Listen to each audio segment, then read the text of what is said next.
जोहार। आप देख रहे हैं भारत मूल निवासी। झारखंड में पूरा जोर शोर से आज सरहुल मनाया जा रहा है। आज सरहुल के शुभ अवसर पर हम आए हैं झारखंड के गिरिडीह जिला में। हमारे साथ बात करने के लिए है विलियम बास्के। समाज में लंबे समय से लगातार बहुत अच्छी तरह से काम करते हैं। इनके बारे में जानेंगे। सर, सरहुल पूजा आपको कैसा लगा सर? आज यह छात्र संगठन के द्वारा, गिरिडीह जिला के छात्र संगठन के द्वारा आज का ये जो आयोजित कार्यक्रम सरहुल जो है, ये आज का नौजवानों के द्वारा, छात्रों के द्वारा जो तैयारी है, ये बहुत अच्छा है। और मैं चाहता हूँ सरहुल के बारे में एक दो शब्द लोगों को बताएं। ये झारखंड का एक मुख्य पर्व है।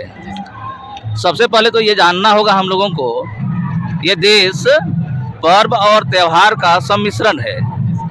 ये हमें जान लेना चाहिए, हमें याद रखना चाहिए। हम आदिवासियों का पर्व होता है, ना कि त्यौहार। हम आदिवासियों का पर्व होता है, और जो गैर आदिवासी है, जो यहाँ के मूलवासी नहीं हैं, उनका त्यौहार होता है। त्यौहार का मतलब होता है त्योहार, मतलब तुम्हारी हार, यानी कि उनके द्वारा अपनी जीत और किसी की हार छिपी हुई परंपरा को वो बढ़ाते हैं। लेकिन पर्व ये प्रकृति से जुड़ा हुआ चीज़ होता है, प्राकृतिक पर्व है। और इसमें हम आदिवासी अपनी तमाम परंपराओं के साथ उनको नवीनीकरण के लिए, मतलब समाज और संस्कृति का नवीनीकरण के लिए हम ये पर्व मनाते हैं। और हमें ये भी जान लेना है कि ये पर्व ये सृष्टि का नवीनीकरण है। कोई भी चीज़ जब नया चीज़ उत्पन्न करता है तो सबसे पहले फूल होता है, उसमें फूल के बाद फल होता है, उसमें फल में दाना होता है, फिर वो दाना लगाया जाता है, यानी एक जीवन चक्र एगो चलता है उससे। तो ये प्रकृति का एक पर्व है। और हम इस पर्व में, खास करके सरहुल में, हम लोग सखुआ का फूल का पूजा करते हैं। हाँ, संथाल लोग का इससे मिलता जुलता या यही पर्व एगो है बहा पर्व, लेकिन सरहुल और बहा में थोड़ा सा फर्क है। बहा पर्व में हम सखुआ और महुआ का फल का अर्पण करते हैं, लेकिन सरहुल में केवल सखुआ का फूल होता है। और इसमें चर्चा है सरहुल में केकड़ा और मछली का भी।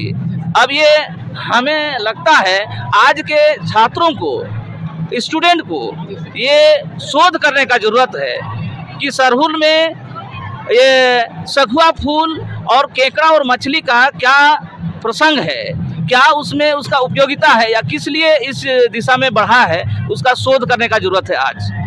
उसी तरीके से बहा पर्व में हम लोग सखुआ और महुआ फूल का पूजा करते हैं, अर्पण करते हैं। और इसके बारे में भी हमारे लोगों को जानना चाहिए, आखिर क्यों। और हमें लगता है, और ये हमें जानना चाहिए कि अभी के दौर में संगठित प्रचार जो होता है, संगठित प्रचार के द्वारा सही चीज़ को गलत और गलत चीज़ को सही ठहराया जाता है। इसी तरीके से हमारा पर्व को भी कमज़ोर किया गया और त्यौहार को मजबूती दिया गया। और हमारे कुछ लोग भी दिग्भ्रमित ऐसे भी हो जाते हैं उन लोगों के संपर्क में आने से, और बहुत कुछ बोलना शुरू कर देते हैं कि आदिवासी जंगली है, असभ्य है, अनपढ़ है। इस रूप से भावना बैठ गया है लोगों के दिमाग में। लेकिन मैं तो चैलेंज करना चाहता हूँ, आदिवासियों का समाज और संस्कृति वैज्ञानिक है, सत्य है, और बाकी लोग का झूठा है। अगर कोई बात करना चाहे हमसे तो मैं इसके लिए भी तैयार रहता हूं हमेशा। आदिवासियों का संस्कृति और समाज वैज्ञानिक पर आधारित है, और यह सत्य है, कहीं से झूठा चीज़ इसमें मिश्रण नहीं है। और इसी दिग्भ्रमित होने के चलते बहुत से हमारे समाज के भी लोग दिग्भ्रमित होकर के आदिवासी समाज और संस्कृति को बदलना चाहता है। कोई लोग तो इसको ख़त्म करना ही चाहता है, जो कि कहीं से भी सही नहीं है। इसलिए हम चाहते हैं आज के नौजवानों को, आज के छात्रों को चाहिए इस पर शोध करने का। हम ये कहते हैं कि हम महुआ और सखुआ का फूल क्यों अर्पण करते हैं, इसमें हम ये कहना चाहेंगे, ये दो पेड़ के बारे में कहावत है लंबा। वो कहावत है कि ये 100 साल खड़ा, 100 साल पड़ा, 100 साल गड़ा, फिर भी नहीं सड़ा। जी। महुआ और सखुआ पेड़ के बारे में कहा गया है ये बात, 100 साल खड़ा, 100 साल पड़ा, 100 साल गड़ा, लेकिन कुछ भी नहीं सड़ा। कहने का मतलब हम आदिवासी भी वैसे हैं, दुश्मन लाख कोशिश कर ले और हमको कतनो दबाना चाहे, हम वही हैं, 100 साल खड़ा, 100 साल पड़ा, 100 साल गड़ा। आज के छात्र अगर शोध करना चाहें खोद करके भी हमको निकाला जा सकता है, हमारा संस्कृति और समाज को निकाल सकता है कि आज भी सड़ा हुआ नहीं है।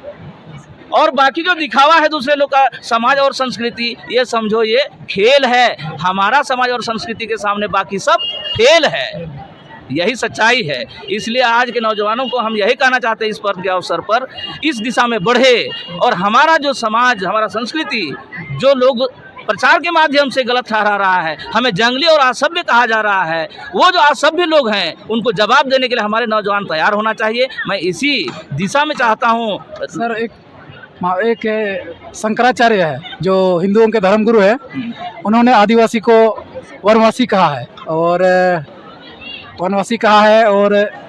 क्या बोला था सर, उसके बारे में आप क्या कहना चाहेंगे? हाँ, मैं ये कहना चाहता हूँ, हम तो पहले ही बोले ये लोग असभ्य लोग हैं, इन्हें सभ्यता का पता नहीं है।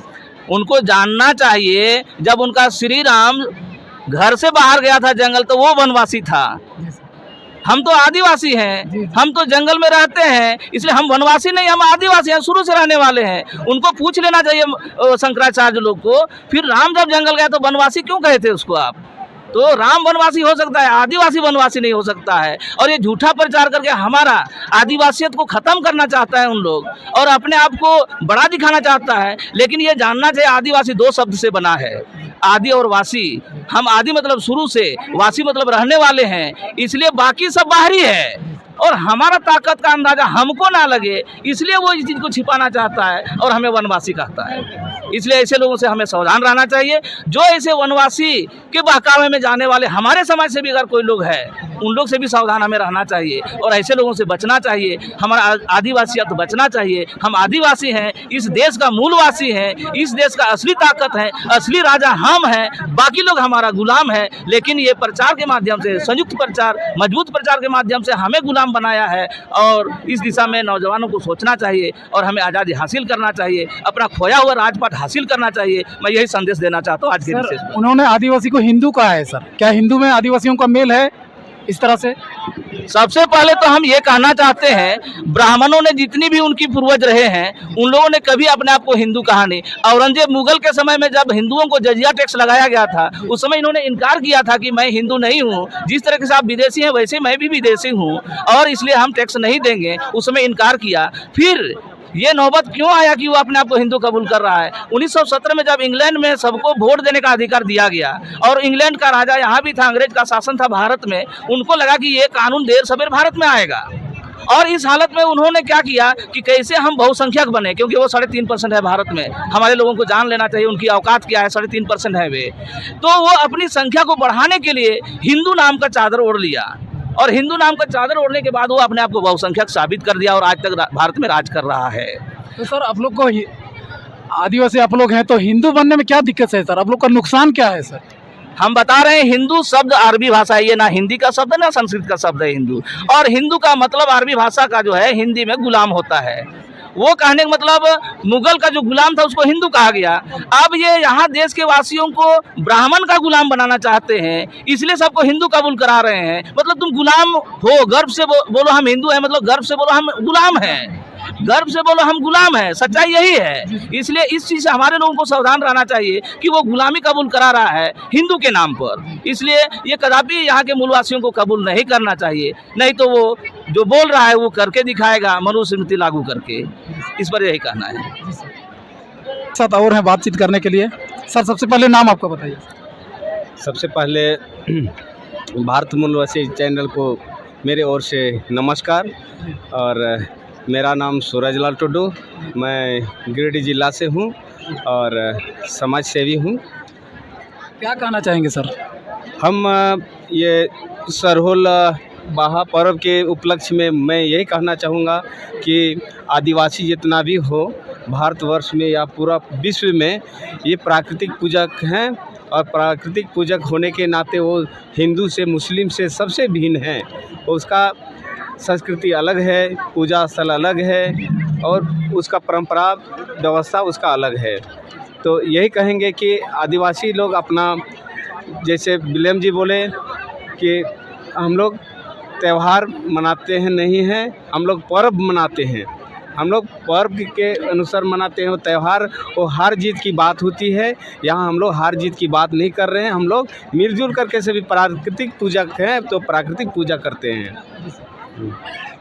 सर सबसे पहले अपना परिचय बताइए। सबसे पहले तो हम आपके चैनल से माध्यम से सभी को हम ये सरहुल पर्व की हार्दिक शुभकामनाएं बधाई देते हैं।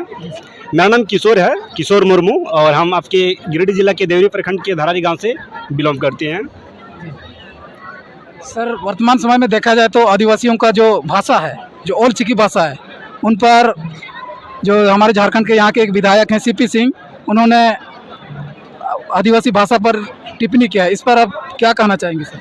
सबसे पहले तो हम चाहेंगे कि वो जो सीपी सिंह है वो ज़्यादा उम्रदार हो गए हैं, उसका यादाश्त शक्ति जो कमज़ोर हो गए हैं। हम इसलिए कहते हैं कि उसकी यादाश्त शक्ति कमज़ोर हो गए हैं क्योंकि वही सीपी सिंह की सरकार में जब हमारे रघुवर दास के सरकार हुआ करते थे, उस समय वो पूरा मीडिया में हर स्कूल में उसने ओल चिकी का बुक को वितरण किया। वितरण करने के बाद हर स्कूल में, स्टेशन में आप देखेंगे संथाल परगना के स्टेशन में या कोल्हन के स्टेशन में सभी जगह ओल चिकी से बड़े बड़े अक्षरों में नाम लिखाया। और अब वही सीपी सिंह जब हमारे मुख्यमंत्री जब ओल चिकी लिपि से जब गजट का विज्ञापन करते हैं तो उसका एक तरह से कहते हो मेरी भाषा का वो मजाक उड़ा रहे हैं। और ये जो मजाक उड़ा रहे हैं वो आप देख ही रहे हैं, कभी कोल्हन में तो कभी रांची में, हर जगह लड़के लोग इसका विरोध कर रहे हैं। और हम लोग गिरिडीह में यहाँ जितने भी युवा हैं, छात्र संघ के युवा हैं, हम लोग सबको मिल के सरहुल के बाद हम लोग निर्णय करेंगे और हम लोग भी पुरजोर विरोध करेंगे और विरोध कर ही रहे हैं। आप देख ही रहे हैं, मेरा सोशल मीडिया में हम लोग का हर लड़के किस तरह से अपना आक्रोश जता रहे हैं कि सीपी सिंह को माफ़ी मांगना चाहिए इसके लिए पूरे झारखंड के मूल निवासियों से, क्योंकि उन्होंने झारखंड की भाषा के साथ खिलवाड़ किया है। और वो आप देखेंगे कि 1-2 दिन के अंदर उसके लिए पूरे झारखंड में हर जिला में सभी लड़के लोग चक्के जाम करेंगे और चक्का जाम करके विरोध प्रदर्शन करेंगे और सीपी सिंह को हम लोग पूरा झारखंड से उससे माफ़ी मंगवाने का काम करेंगे। सर आपके जैसे युवा नहीं बोल पाते हैं सर, इस चीज़ को नहीं समझ रहे हैं भाषा क्या है नहीं है, उसने हमारे भाषा के बारे में क्या बोला, तो उनको आप क्या बोलना चाहेंगे सर? देखिए सबसे पहले तो अभी हमारे साथी जो बिलन जी ने बताया कि हम लोगों को अपना इतिहास को जानने ही नहीं दिया जा रहा है, ये सबसे बड़ी मुद्दा है। हमारी जो असली ताकत है वो ताकत को ही मेरा कमज़ोर कर रहा है। तो वही बात है कि बहुत से हमारे जो साथी है, क्योंकि हर कोई मातृभाषा से पढ़े तो हमारी हर युवा, हमारे जो बच्चे हैं, हमारे जो युवा पीढ़ी हैं, उन लोग भी अपनी भाषा को पहचान पाएंगे। और हमारे यहाँ क्या है कि हम लोग हैं संथाली लैंग्वेज के और हमको पाया जा रहा है इंग्लिश से, हिंदी से, तो पहले हम वही कमज़ोर हो जाते हैं। इसलिए भी हमारे जो लोग हैं वो ओल चिकी लिपि से थोड़ा पीछे हैं, जिसकी वजह से वो विरोध नहीं कर पाते हैं। और अब देख ही रहे हैं धीरे धीरे हर युवा जो भी हाई स्कूल आए या कॉलेज गए हैं, अब हर किसी में जज्बा है लड़ने का। और आज के समय हम देख रहे हैं कि कहीं भी लड़के जाते हैं तो संविधान का बुक जरूर पढ़ते हैं। और हम भी शुरू किए हैं कि कहीं भी दोस्त के शादी हो या किसी को उपहार देना तो हम भी संविधान का बुक उपहार के रूप में देते हैं। और जब लोग कानून को जानेंगे वही आवाज़ उठाएंगे, और जब हम कानून को नहीं जानेंगे तो आवाज़ को नहीं उठा पाएंगे। यही कमजोरी हमारे युवाओं में। हम इसलिए हर साथी को कहेंगे कि 1000-2000 रुपया नहीं लगता है, 500-600 रुपया में ही संविधान का बुक मिलता है। और एक दिन 1 से 2 चैप्टर ही पढ़ा करें तो हर किसी को अपनी कानून के बारे में जानकारी होगी और कुछ भी बात वो पुख्ता के साथ रख पाएंगे, यही कहेंगे। और सीपी सिंह के लिए हम लोग पूरा झारखंड से हम लोग विरोध कर रहे हैं। जिस दिन 21 तारीख को उन्होंने विधानसभा सत्र में जब विरोध किया था तो उसी दिन से रांची में आप देखिए, रांची यूनिवर्सिटी के लड़कों ने विरोध प्रदर्शन किया, गिरिडीह का लड़का किया, कोल्हन का लड़का किया, हर जगह इसका विरोध प्रदर्शन चल रहा है। दुमका में भी लड़के लोग किए।